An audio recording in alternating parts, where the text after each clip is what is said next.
A successful businessman from Africa, promises of a future together, a $40,000 inheritance, and only 5 days to live. When a lonely woman meets the man of her dreams online, she has no way of knowing that behind his romantic promises lies a calculating killer who has turned online dating into a deadly business. Anna Schmidt worked as a nurse at St. George's Clinic in Leipzig for over 30 years. Her colleagues described her as a calm and conscientious woman who rarely spoke about her personal life. After her husband died of pancreatic cancer, she was left alone in a 3-room apartment on Karl Liebknecht Street in the Hollis district. They never had children. Her late husband's estate amounted to just over 45,000 euros, money from the sale of a small family business and insurance payments. Anna continued to work, even though she could have afforded to retire early. Neighbors said that after her husband's funeral, she became even more withdrawn. In the spring of 2022, Anna registered on a dating site for middle-aged people. She didn't tell anyone about it, not even her close friend Monique, with whom she worked in the same department. Her profile was modest, a few photos and a short description without any particular details. She wasn't looking for anything serious, as she later told investigators. She just wanted someone to talk to. 2 weeks after registering, Jean-Pierre Acasson wrote to her. The photos showed a young black man in a business suit against a backdrop of office buildings. In his profile, he stated that he was 32 years old and an entrepreneur. He wrote in English, but in simple sentences. He said he lived in Cotonou, the largest city in Benin, and was involved in exporting agricultural products to Europe. Anna had a basic knowledge of English, but it was enough for correspondence. The first messages were ordinary. Jean-Pierre asked about her work, was interested in Germany, and talked about his country. He wrote every day, sometimes several times a day. Anna replied less often, but gradually got involved in the conversation. She had never been to Africa and knew little about Benin. Jean-Pierre sent photos of markets, ports, and warehouses with sacks of cocoa beans. Everything looked plausible. A month later, he mentioned his feelings for the first time. He wrote that he thought about her every day and would like to meet her in person.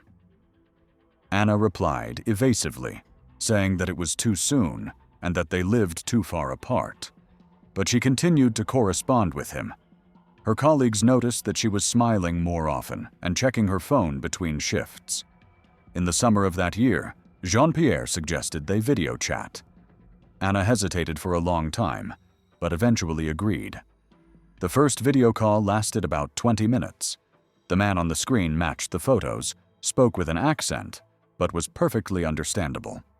He was sitting in a room that looked like an office, with a wall behind him displaying a calendar and a map of West Africa. They talked about the weather, her work, his business. Nothing special. After that, the video calls became regular, once a week, sometimes more often. In August, Jean-Pierre first mentioned marriage. He said he wanted to move to Europe and start a new life with her. Anna was surprised and confused.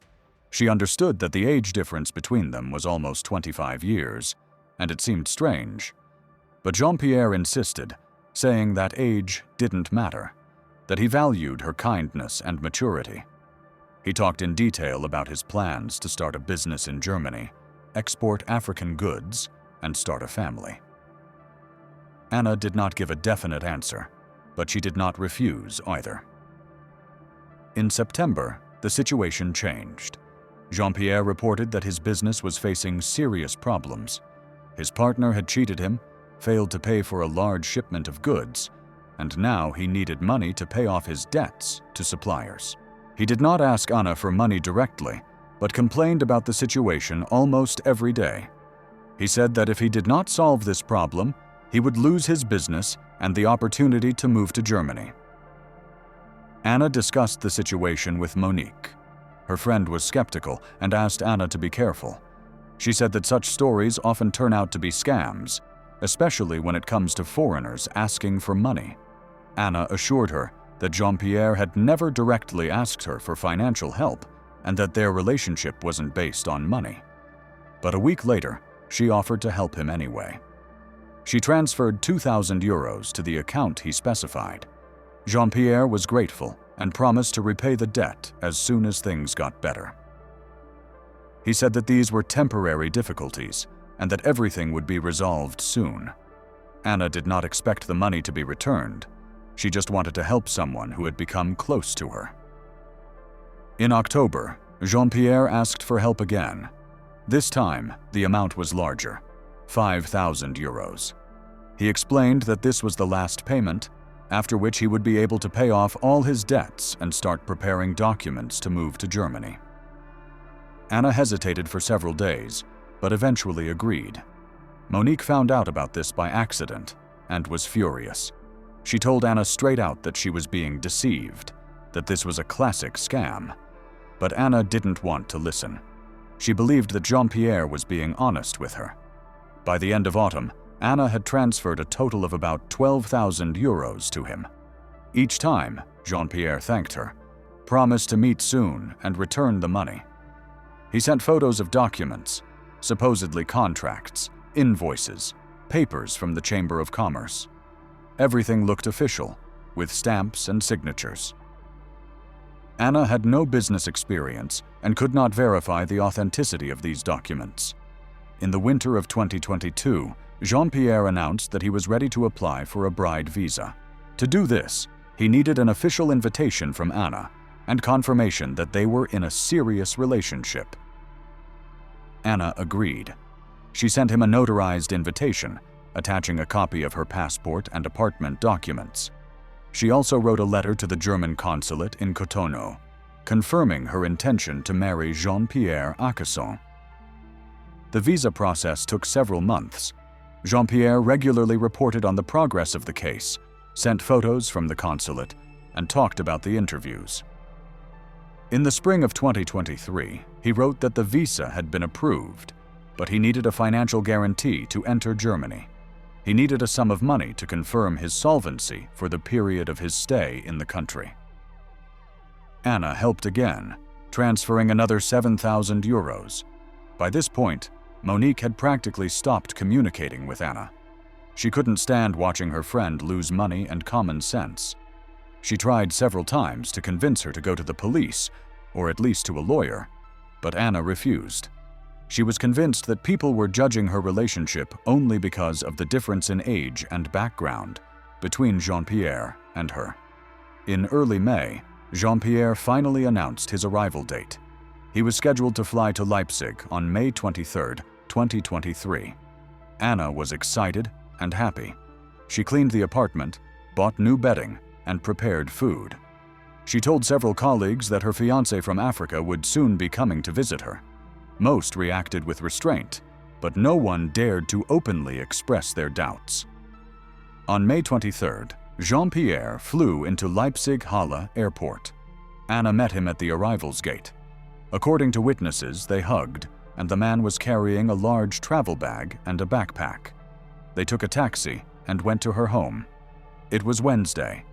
Anna took a week off work to spend time with Jean-Pierre and show him the city. The first few days went smoothly. Neighbors saw them together several times, going for walks, coming back with groceries.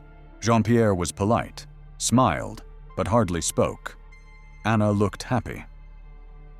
On May 25th, she sent Monique a short message saying that Jean-Pierre had arrived and they were discussing plans for the future.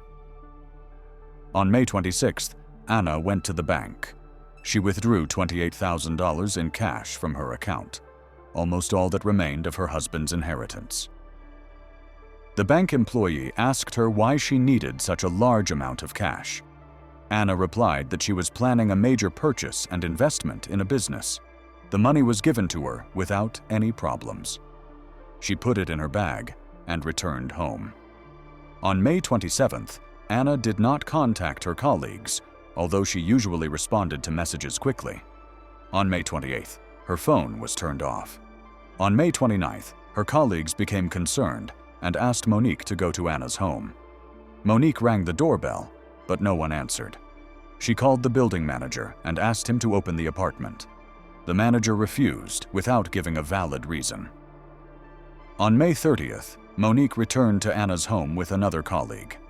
They rang the doorbell again, knocked, and shouted. There was no response. Neighbors said they hadn't seen Anna for several days. Monique called the police. The police arrived 20 minutes later. The officers knocked on the door, introduced themselves, and asked to be let in. Silence. One of the patrol officers walked around the building and looked into the first-floor windows. The curtains were drawn, but through a crack he saw a mess inside. An overturned chair, scattered belongings. They called the investigator on duty and a technical team. Half an hour later, the door was opened. Anna Schmidt was lying on the floor in the bedroom. Her body was cold. According to the initial examination, death had occurred at least 2 days earlier. There were signs of strangulation on her neck, deep bruises from finger pressure and bloodstains. Her clothes were not torn, and there were no signs of sexual assault. The apartment looked as if someone had been searching for something valuable in a hurry. The drawers of the dresser were pulled out, the pillows were turned upside down, and the closets were open. Anna's bag was lying on the kitchen table. Her wallet was empty. Her cell phone was never found. Investigator Thomas Weber from the Leipzig Police Homicide Division arrived at the scene at approximately 5:30 p.m. The first thing he did was interview the neighbors. An elderly woman from the 3rd floor recalled seeing Anna with a young black man on May 24th. They entered the building together, carrying bags of groceries. The man was tall and thin, wearing a sports jacket and jeans. Another neighbor, who lived 1 floor above, heard voices coming from Anna's apartment on the evening of May 27th. They were speaking a foreign language, possibly English. Then there was silence. He heard no more sounds.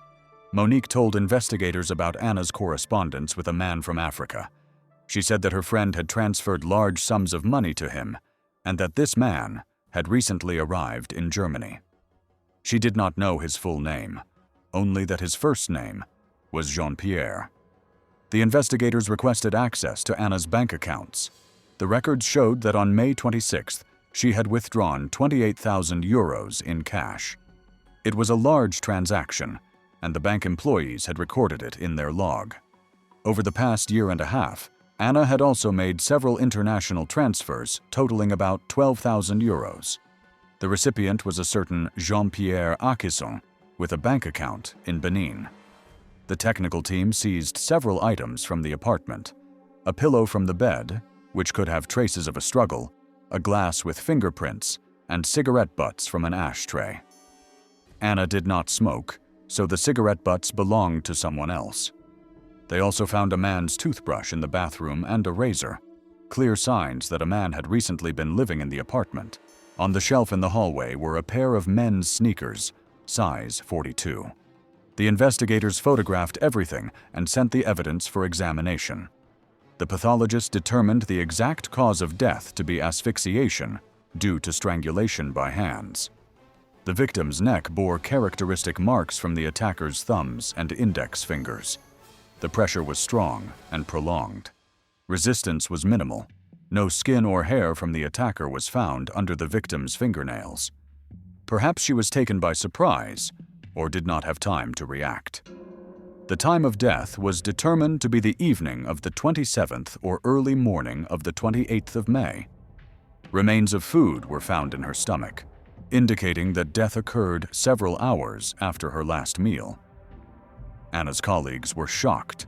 Monique blamed herself for not being able to convince her friend to end the relationship with this man. She told investigators everything she knew about the dating site, the gradual development of the relationship, the money transfers, how Anna had changed over the past year. Other nurses confirmed that Anna had become more withdrawn after her husband's death, and did indeed spend a lot of time on her phone. No one knew the details of her personal life because she never shared them. Investigators looked up the data from Leipzig-Halle Airport for May 23rd. On that day, a flight from Paris had indeed arrived, which was a transit flight for passengers from West Africa. Among the arrivals was Jean-Pierre Akisson, a 29-year-old citizen of Benin with a fiancé visa, invited by Anna Schmidt. He entered the country legally, and border control did not detect any violations. The photo from the database showed a young black man with a short haircut, thin build, and no distinguishing features. His registered address was Anna's apartment on Karl Liebknecht Street. Now the investigators had a specific person. Jean-Pierre Akesson became the prime suspect. His cell phone had been turned off since May 28th. The last recorded signal from his number came from a cell tower near the Leipzig train station at around 9 a.m. on May 28th. After that, the phone was no longer connected. Weber requested the CCTV footage from the station. It took several hours to review the recordings. In the footage from May 28th at 8:42 a.m., a man matching Akesson's description appeared. He was wearing a dark jacket and jeans and carrying a backpack and a large travel bag, the same one he had flown in with 5 days earlier. He moved quickly, looking around. He bought a ticket from a machine and went to the platform. The cameras recorded him boarding a long-distance train bound for Cologne. The investigators then checked possible routes. From Cologne, it was easy to reach Belgium, the Netherlands, or France. An international search was launched immediately. The Benin police confirmed the existence of a citizen named Jean-Pierre Akesson, but reported that virtually nothing was known about him. His birth certificate and passport were issued in Cotonou. He had no criminal record in his home country. The address listed on the documents turned out to be non-existent. According to local authorities, many fraudsters use false information or take the real names of deceased people to obtain passports. Verifying the authenticity of Akesson's documents would take weeks. Meanwhile, in Germany, they began checking all of Akesson's possible contacts in the country. The fingerprints from items found in Anna's apartment matched each other, but were not found in any database. This meant that the suspect had no criminal record in Europe and had never been fingerprinted when crossing borders before. DNA analysis from a toothbrush and cigarette butts showed that all samples belonged to the same man of African descent. This genetic profile also did not match anything in the databases. Investigators began studying Anna's correspondence. Her laptop was found in the apartment. It had not been stolen or damaged. Weber and his team gained access to her email and dating site accounts. Her correspondence with Akesson began in March 2022 and continued until May 27, 2023. Thousands of messages. The first few months were filled with ordinary conversations, compliments, and discussions of plans. Then came requests for financial assistance. Akesson always wrote very convincingly, using emotional arguments and promising a quick reunion. He sent documents that looked like official papers, contracts, invoices, receipts. Cybercrime experts examined these files.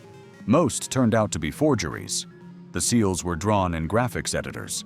The signatures did not match real officials, and the names of the organizations were fictitious or belonged to long-closed companies. Particularly telling was Anna's letter to the German consulate in Cotonou, written in January 2023. She described her relationship with Akesson in detail, claimed that they were planning to get married, and asked to expedite the visa process. The consulate approved the application after checking the documents and interviewing Akesson. Everything looked legal. The consulate staff could not have known that this relationship was a scam, because Anna herself believed in the sincerity of Akesson's feelings. Monique provided investigators with screenshots of the last messages Anna sent her on May 25th. In one of them, Anna wrote that Jean-Pierre had arrived and they were discussing starting a business together. He allegedly planned to import goods from Africa and sell them in Germany. This required startup capital. Anna said she was ready to invest her savings in the venture.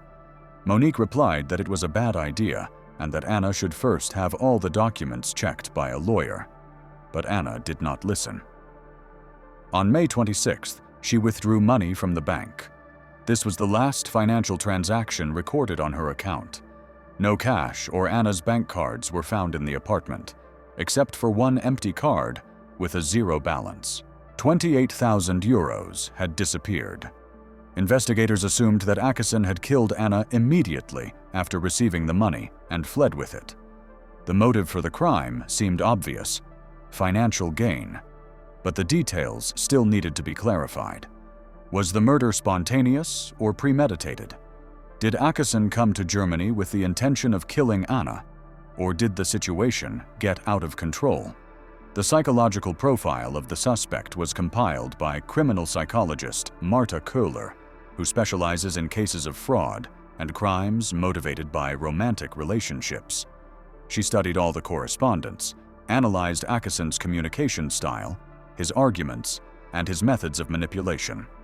In her opinion, Akesson acted according to the classic pattern of romantic fraud. First, he established emotional contact and gained trust, then gradually began to ask for money under various pretexts. Each request was accompanied by promises and assurances. He exploited the age difference and Anna's vulnerability, as she had lost her husband and was feeling lonely. Köhler noted that such scammers often work in groups, using the same schemes on several victims at the same time. But whether the murder was part of the plan was a more difficult question to answer. Weber decided to check other cases of similar fraud involving Beninese citizens in Europe. Interpol provided data on several dozen cases over the past 5 years. Most of the victims were middle-aged or elderly women, single or recently widowed. The amounts ranged from a few thousand to hundreds of thousands of euros. But in none of these cases was there a murder. Usually the scammers disappeared after receiving the money, and the victims remained alive, albeit financially ruined. The case of Anna Schmidt was an exception. Here the criminal went to extreme lengths. On June 1st, German police distributed a photo of Akesson to law enforcement agencies across the European Union. The alert was sent to train stations, airports, and border checkpoints.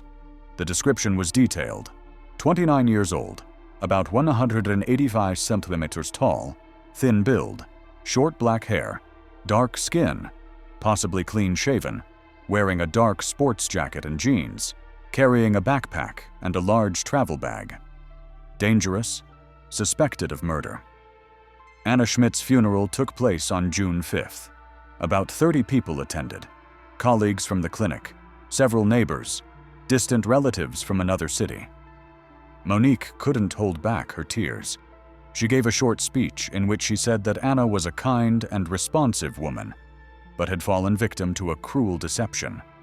Her words sounded like a warning to anyone who might find themselves in a similar situation. Meanwhile, Weber continued his work. His team checked all the cameras on the route from Leipzig to Cologne.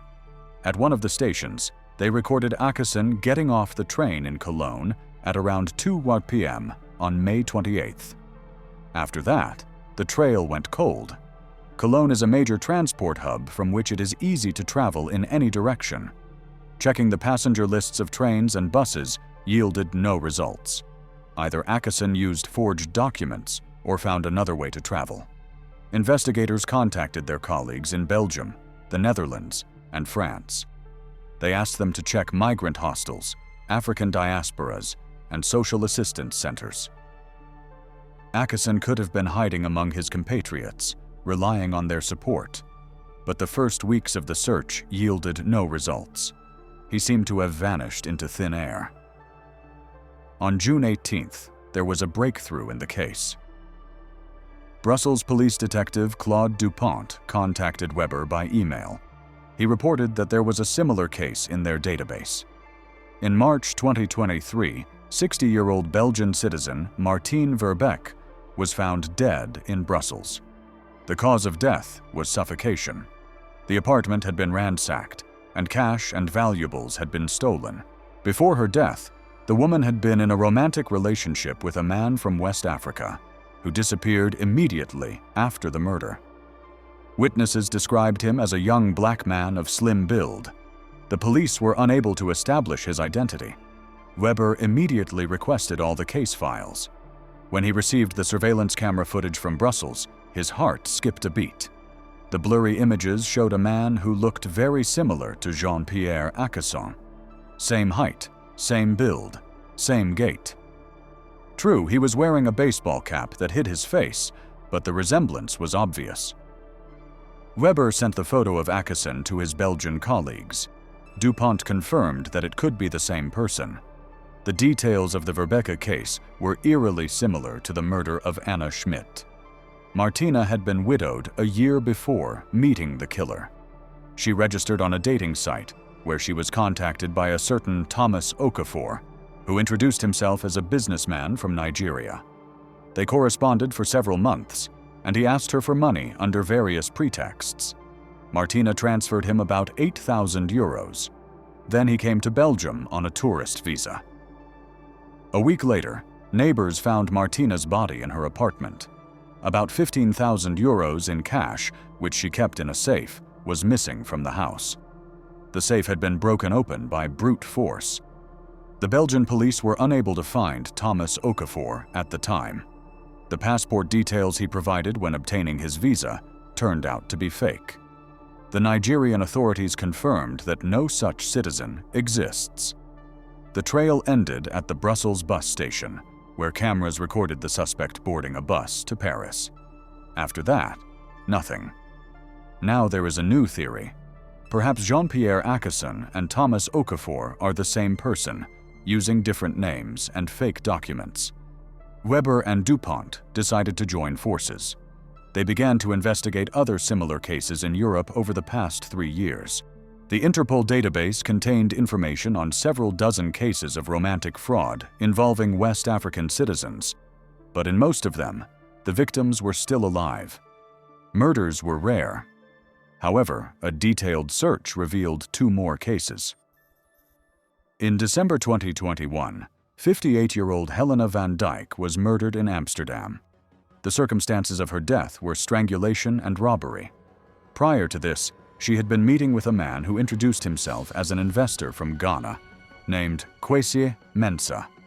They met online, and she transferred money to him. He came to visit her for 2 weeks, after which she was found dead. The Dutch police searched for Kwesi Mensah, but to no avail. The second case was in Lyon, France. In July 2022, 52-year-old Sophie Durand was killed. The same pattern: meeting on the internet, money transfers, a visit from a man from Africa, then murder and robbery. He called himself Samuel Adebayo, an entrepreneur from Togo. He disappeared after the crime. 4 murders in 2.5 years. All the victims were single, middle-aged women from different European countries. All were killed in the same way, by strangulation. All were robbed after their deaths. In all cases, the perpetrator used different names and documents. Weber, DuPont, and their colleagues from Amsterdam and Lyon convened a video conference. They compared all the available evidence. The photos of suspects from different cases were of varying quality, but facial recognition experts conducted a comparative analysis. The shape of the skull, the distance between the eyes, the cheekbones, the shape of the nose, everything matched within the margin of error. It was the same person. In all cases, his height was described as between 180 and 187 centimeters. He had a thin build and was between 27 and 30 years old. He had an accent when speaking English or French. He always introduced himself as an entrepreneur or investor. Criminologists also found similarities in the modus operandi. In all cases, the killer acted quickly and decisively. There were no signs of sexual assault. There were minimal signs of a struggle, indicating that the attack was sudden and that the perpetrator was physically superior. After the murder, he methodically searched the victim's home for money and valuables. He then went into hiding, using public transport and avoiding airports and border cameras.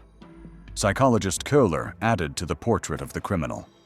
In her opinion, he is a cold-blooded and calculating person. He knows how to manipulate emotions, inspire trust, and create the illusion of sincere feelings. The murders were not impulsive. They were committed after the criminal had obtained the maximum possible amount of money from the victim. This suggests that murder was part of the plan from the outset.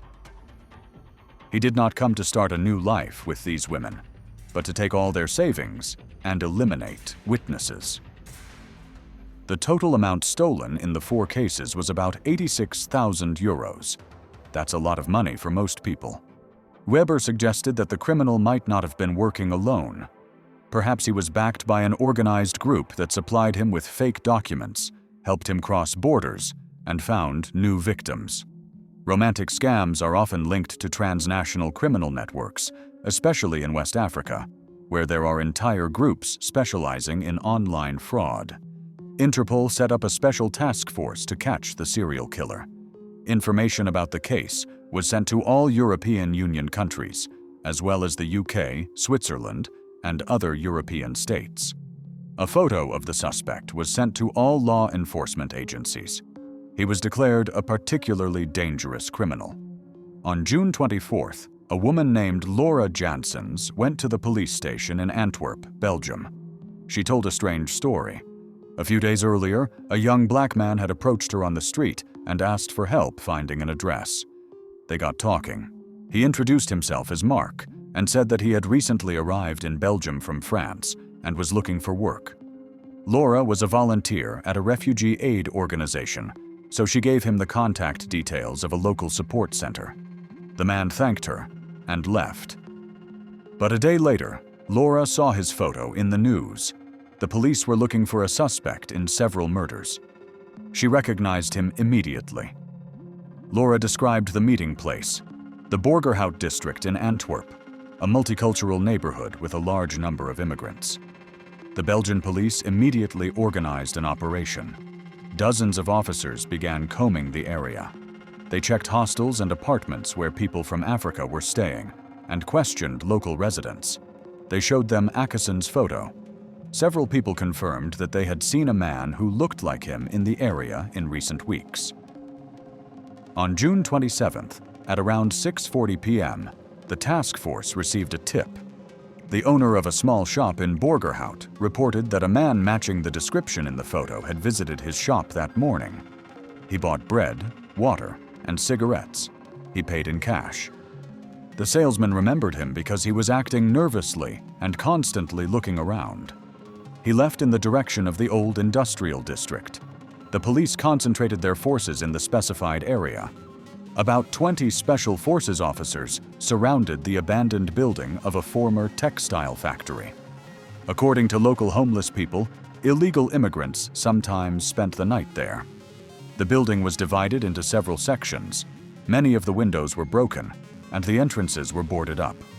The police broke into the building at around 8:10 p.m. In one of the rooms on the second floor, they found a man sleeping on an old mattress. Next to him lay a backpack and a travel bag, the very ones seen in the recordings from Leipzig train station. The man woke up from the noise and tried to jump out of the window, but was caught. He did not offer any serious resistance during his arrest. It was Jean-Pierre Akeson, more precisely, the man who used that name. During a search, 3 passports with different names were found: Jean-Pierre Akeson from Benin, Thomas Okafor from Nigeria, and Samuel Adebayo from Togo. All passports turned out to be high-quality forgeries. They also found about $23,000 in cash in various currencies, wrapped in a plastic bag at the bottom of a backpack. Several mobile phones, one of which belonged to Anne Schmidt.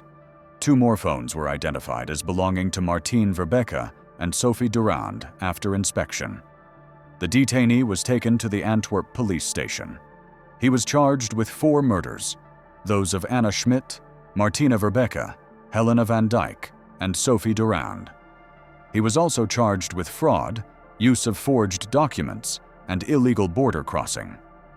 During questioning, the man refused to give his real name. He said his name was Jean-Pierre. He refused the services of a court-appointed lawyer, but later agreed to have a defense attorney. For the first 24 hours, he remained completely silent, answering questions only with "I don't know" or "no comment." But when he was shown material evidence, the victim's phones, photos from surveillance cameras, fingerprints from Anna's apartment, he realized that denial was pointless. On the 3rd day of questioning, he began to talk. He confessed to all 4 murders. He described how he searched for victims on dating sites. how he corresponded with them for months, building trust. He said he did it for money. He denied any emotions or regrets. When investigator Weber asked him why he killed these women, he replied briefly, "They could have identified me. It was easier this way." The suspect's real name was established through fingerprint analysis, which was conducted jointly with the authorities of several African countries. His name was Eric Adams, 31, a citizen of Ghana. In his homeland, he was convicted of fraud and theft in 2016 and served 2 years in prison. After his release, he disappeared and was never seen again in Ghana. Relatives reported that he had left to work in Europe and had not been in contact since. His mother had died several years ago. He did not know his father, and he had no brothers or sisters. Further investigation revealed that Adams had been assisted by a whole network of accomplices. There were people in West Africa who made fake passports for him. Others helped him find victims. They corresponded on his behalf when he was busy or on the road. Still others provided temporary accommodation in Europe and helped him hide. Police in Germany, Belgium, the Netherlands, and France launched a large-scale operation to identify all members of this network.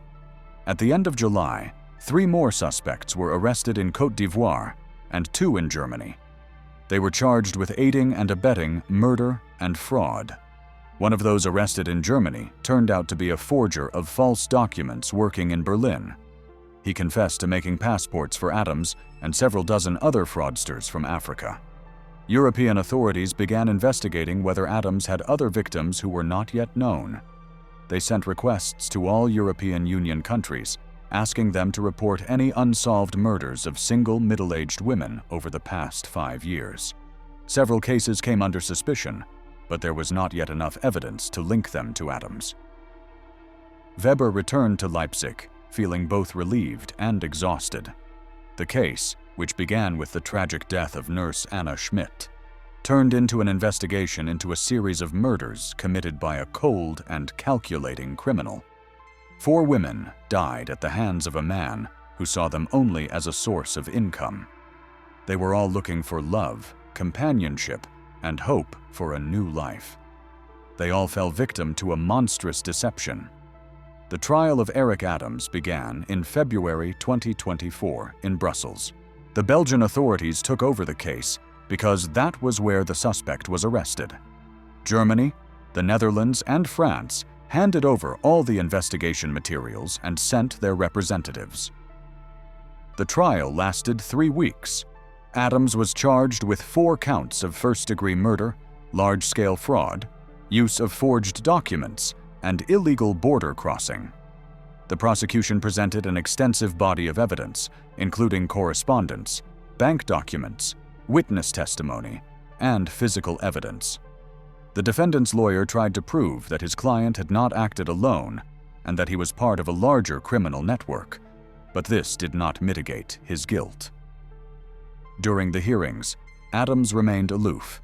He showed no remorse. When asked by the judge why he killed these women, he replied as he had during the interrogation. They could have identified him. The victims' relatives were present in the courtroom. Monique came on behalf of Anna Schmidt. When the verdict was announced, she silently left the courtroom. On March 21, 2024, the court found Eric Adams guilty on all counts and sentenced him to life imprisonment without the possibility of early release. The appeal was rejected 6 months later. He is currently serving his sentence in a maximum security prison in Belgium. 3 of his accomplices, arrested in Germany and Africa, were sentenced to between 8 and 15 years for aiding and abetting. The investigation into the criminal network is still ongoing.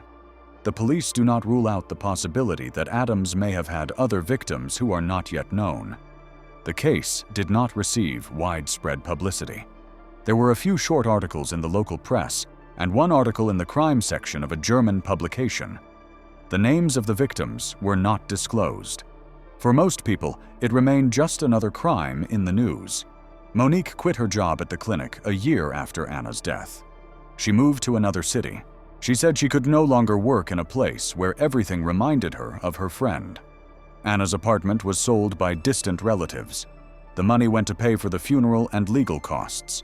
The remainder was donated to a fund to help victims of fraud. After this case, European law enforcement agencies tightened controls on invitation visas and launched a campaign to inform the public about the risks of romance scams. But such crimes continue to occur. Lonely people continue to look for love on the internet. Scammers continue to look for victims. The system works for both sides.